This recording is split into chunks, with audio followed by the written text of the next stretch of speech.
Hello everyone, আসসালামু আলাইকুম। কেমন আছেন সবাই? আশা করি ভালো আছেন। আলহামদুলিল্লাহ, আমি অনেক ভালো আছি। আজকে আমি একটা নতুন রেসিপি তৈরি করব। তার জন্য আমি চুলার উপর একটা প্যান বসিয়ে নিয়েছি। নিয়ে তাতে দিয়ে দিয়েছি বেশ কিছুটা সয়াবিন তেল, আর দিয়ে দিয়েছি অনেকগুলো পেঁয়াজ কুচি, প্রায় 1 কাপের মতো। এতে অনেক বেশি পরিমাণ পেঁয়াজ কুচি লাগে। দিয়ে ভালো করে পেঁয়াজটা নেড়েচেড়ে একটু লাল লাল করে ভেজে নিয়েছি। তাতে দিয়ে দিয়েছি 3টা তেজপাতা, আর দিয়ে দিয়েছি কিছুটা পরিমাণে গোটা গরম মশলা। দিয়ে পেঁয়াজটা আবারও ভালো করে নেড়েচেড়ে ভেজে নিব। নিয়ে এর ভিতরে দিয়ে দেব বেশ অনেকগুলোই কাঁচামরিচ কাটা। তারপরে দিয়ে দেব প্রায় 1 টেবিল চামচ আদা রসুন বাটা। দিয়ে আবারও ভালো করে সবগুলো নেড়েচেড়ে ভেজে নিব।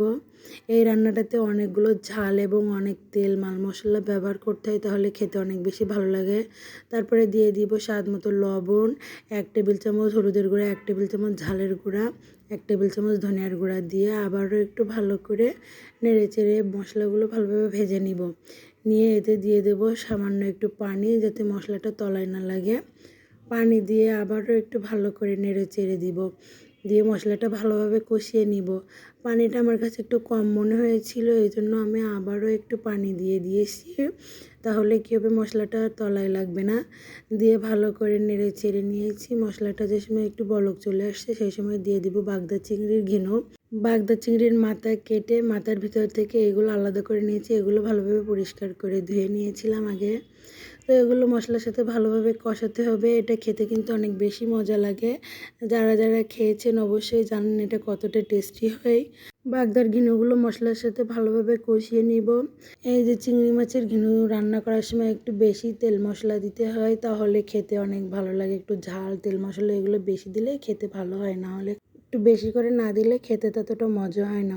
তো আমি আবার একটু নেড়েচেড়ে একটু পানি দিয়ে দিয়েছি। পানিটাতে বলক চলে আসলে ঢাকনা দিয়ে ঢেকে দিব। দিয়ে 5 মিনিটের মতো রান্না করে নেব। নিয়ে ঢাকনাটা উঠিয়ে আবারও একটু নেড়েচেড়ে দিব।